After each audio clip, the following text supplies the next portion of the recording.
One, te veo con esa barba. ¿De cuántos días es esa barba? De 2, ¿verdad? Yo creo que te crece rapidísimo. Mira, la verdad es que me rasuré antes de iniciar la llamada porque quería probar un nuevo look, pero pues ya me volví a salir, ¿qué te digo? Qué gusto saludarte. A ver, es bien interesante lo que vas a tratar porque las estadísticas indican que de 10 millones de conferencias que había anuales en Zoom el año pasado, hoy hay 300 millones diariamente. Pero, ¿qué tengo que saber para saber usar Zoom? Porque en un principio, cuando se empezó a usar, hablabas de hackeos, de que te robaban los datos, de que entraban a todas tus cuentas. ¿Y hoy dónde estamos parados? Porque creo que el 80% de las personas que hoy estamos reunidos en QTF sabemos por lo menos qué es Zoom. Cuéntanos.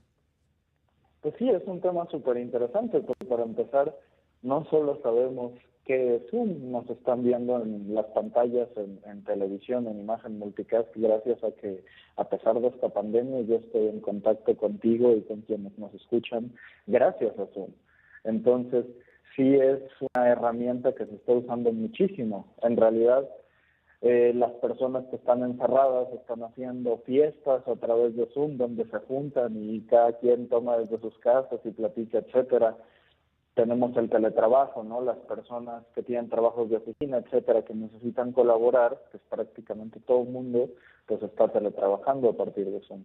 De hecho, o sea, si lo comparamos con el mes de abril, el mes anterior, para Zoom de este año, comparado con el del año pasado, este año se integraron a Zoom 131 millones de personas. Quiere decir que solo en un mes, todo México, por poner un ejemplo, se registró en Zoom.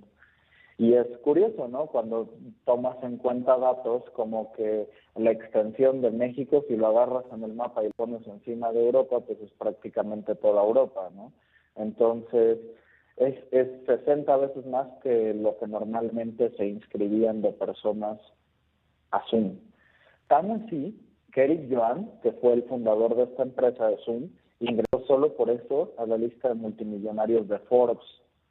Y es una persona con una historia súper interesante porque él intentó llegar a Estados Unidos muchas veces, 8 veces le negaron la visa y después empezó a trabajar en una empresa que se llama Web, fue creciendo en Cisco hasta que llegó a ser vicepresidente y se le ocurre pitcharle, comentarle su idea a todas las demás personas que trabajan en Cisco y les dice, oigan, yo quiero que las teleconferencias ya no se puedan solamente por computadora o por tablet grande, ¿no? Yo quiero que se puedan también por smartphone, porque en esa época empezaba a ser el boom de los smartphones, pero no tenían como todas las capacidades que tienen hoy día. Y le dijeron, no es el momento, no queremos, no se hace, etcétera. Y se atrevió a renunciar, o sea, después de haber inmigrado de China, Said, permíteme un segundo, déjame cambiarte la línea porque podemos tener mucho mejor calidad de sonido. Estás dando de audio, pues, estás dando datos muy importantes de que si este hombre, que si querían, y la verdad es que te oyes como si estuvieras encerrado en un baño. Entonces vamos a tratar de reactivar esta comunicación para mejorar el audio. El audio es muy importante, somos radio. Imagínense estar no entendemos nada.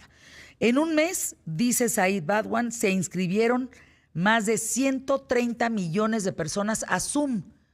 Él bien lo dice, es como si todo México, toda la población mexicana, de norte a sur, de todos lados, es como si se hubieran suscrito, imagínense. Ahora, si pudieras repetir la historia, te lo agradecería para poderla tomar con una calidad maravillosa.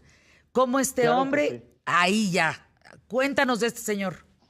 Pues mira, te digo, él intenta llegar 8 veces a Estados Unidos, 8 veces le rechazan la visa, llega con el sueño de llegar a Silicon Valley a trabajar, lo contratan en una empresa que es Webex, que es una empresita de Cisco, que es una de las empresas de comunicación más grandes del mundo, y él trabajando para ellos logra crecer, es una de estas personas que le echan muchas ganas, llega a ser hasta vicepresidente de la compañía y ahí le presenta la idea a los demás directivos de la empresa, al board, oigan, yo quiero que las videoconferencias ya no se puedan solamente en computadora o en tablet, quiero que se puedan hacer también en smartphone, ¿no? En ese entonces empezaba el boom de los smartphones, pero todavía no tenían todas las capacidades que tienen ahora y le dijeron, no, ¿sabes qué? No, no es el momento, no.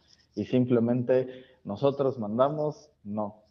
Y lo que hizo Eric Yuan, en lugar de, pues, de aceptarlo, fue que se atrevió a renunciar a pesar de que iba a ser muy difícil que lograr algo después de eso. El mercado de comunicaciones estaba saturado, pero se salió, emprendió, le prestaban dinero amigos, familiares y así medio logró sobrevivir un rato en lo que logró hacer que Zoom despegara. Y tú dirás, o sea, ¿por qué hoy día nosotros, todo el mundo está usando Zoom en lugar de estar usando otras aplicaciones que ya estaban desde mucho antes y que ya habían sido adquiridos por compañías enormes como Microsoft cuando compra Skype o Hangouts de Google, ¿no? Que es la empresa más valiosa del mundo. Claro. Y Los es que aquí hay un webinars y tema toda muy esta curioso. forma, Zoom, ¿no? Hay cientos, pero entonces ahora Zoom, ¿por qué tiene ese despegue? porque Zoom no requiere que el usuario se registre. Y los usuarios somos flojos. Ah, Entonces, a Zoom te pueden mandar una videoconferencia, ¡pum! Ahí está tu numerito, métete, se acabó, no tienes que hacer nada, no etcétera, ni siquiera te tienes que descargar nada porque puedes entrar desde web, simplemente entras y ya lo estás usando. Y eso, que fue la gran fortaleza que tanto le gustó a todos de Zoom, en realidad fue su mayor debilidad, porque los usuarios, como somos flojos, a veces preferimos que sea fácil en el momento a que sea seguro, porque estás de acuerdo que entre menos contraseñas, usuarios, etcétera, puedes tener menos medidas de seguridad. Quien sea puede acceder con esos links. Y a esa flojera del usuario se le llama en informática un error de capa 8. Hay toda una ciencia en la ciberseguridad de cómo analizas el comportamiento de las redes y qué tan seguras son, y hay 7 capas. Pero hay una que se inventó después, que se llama la capa 8, que es el usuario, que es las personas cometemos errores. Las personas le picamos en links que creemos que vienen de nuestro banco y que en realidad no son de nuestro banco. Las personas nos dicen ciertas cosas y le damos que sí. Entonces, eso es lo que llamaron un error de capa 8. Y hackers empezaron a usar esto para empezar a ingresar a la plataforma para hacer muchas hasta tonterías, ¿no? Como por comedia meterse a decir un montón de palabrotas porque era chistoso o a ponerles imágenes pornográficas en reuniones de trabajo o cosas por el estilo. Y había mil formas en las que las hacían, ¿no? Una de las más evidentes era la ingeniería social, que es que pues justo mandaban estos links de phishing, etcétera, o sea, como cosas que, por ejemplo, mandaban un correo que parecía que venía de tu compañía, con el dominio de tu compañía, pero lo cierto es que hoy día cualquier persona, yo ahorita puedo agarrar y mandarte un correo de billgates@microsoft.com y que te llegue a Y ti le que tú haces clic, creas dices, ya me que escribió pueda Bill venir de Gates. Bill Gates. Claro. Entonces, incluso metían los números aleatorios de cómo se generaban en la conferencia porque les da igual, ¿no? Muchos lo hacían por chiste. Había quien no lo hacía por chiste. Entonces, la Fiscalía de Estados Unidos empezó a cuestionar a Zoom y Eric Yuan, la persona de quien hablamos, en lugar de decir, no, no es cierto, es culpa de los usuarios, bla, bla, bla, lo único que hizo fue disculparse y decir, sí es cierto, no es seguro y vamos a trabajar en intentar que en adelante sí lo sea. Entonces, lo curioso de todo esto, o sea, yo creo que Zoom sinceramente es el menor de nuestros problemas cuando hablamos de ciberseguridad en línea. Claro. Es lo de No sé si has menos. notado, justo por todo esto que pasaba, se puso un estándar en el que forzosamente todas las laptops que tuvieran una videocámara, una webcam y las webcam en general tenían que tener un foquito al lado. Entonces ahorita si estás con el foquito prendido, si te puedo ver a través de la cámara, el foquito está prendido al lado, como para que sepas que alguien está viendo.